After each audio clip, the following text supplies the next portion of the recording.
మంత్రిగా నారా లోకేష్ బాధ్యతలు స్వీకరించారు. ఐటీతో పాటుగా విద్యాశాఖకు సంబంధించిన బాధ్యతలు కూడా ఆయనవే.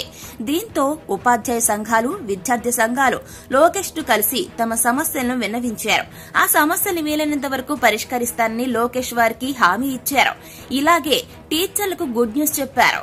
గత ప్రభుత్వంలో తాము ఎవ్వరినీ వేధించబోమని, అలాగే పని భారం కూడా తగ్గిస్తామని వారికి హామీ ఇచ్చారైనా ఏపీలో గత 5 ఏళ్లుగా ప్రభుత్వ అనాలోచిత విధానాల కారణంగా విద్యా ప్రమాణాలు తీవ్రంగా దెబ్బతిన్నాయన్నారు లోకేష్.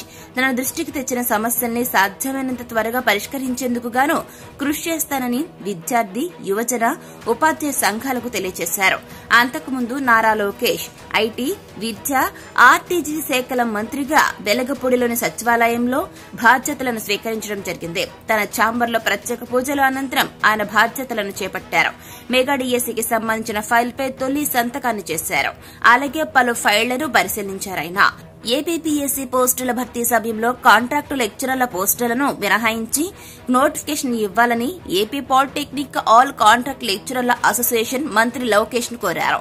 అలాగే పాఠశాల విద్యాశాఖలో జీవో 170 ను రద్దు చేయాలని ఏపీ ప్రైమరీ టీచర్స్ అసోసియేషన్ ప్రతినిధులు వినతి పత్రం అందజేశారు. ఈ వినతులను పరిశీలించి తగిన నిర్ణయం తీసుకుంటామన్నారు మంత్రి లోకేష్.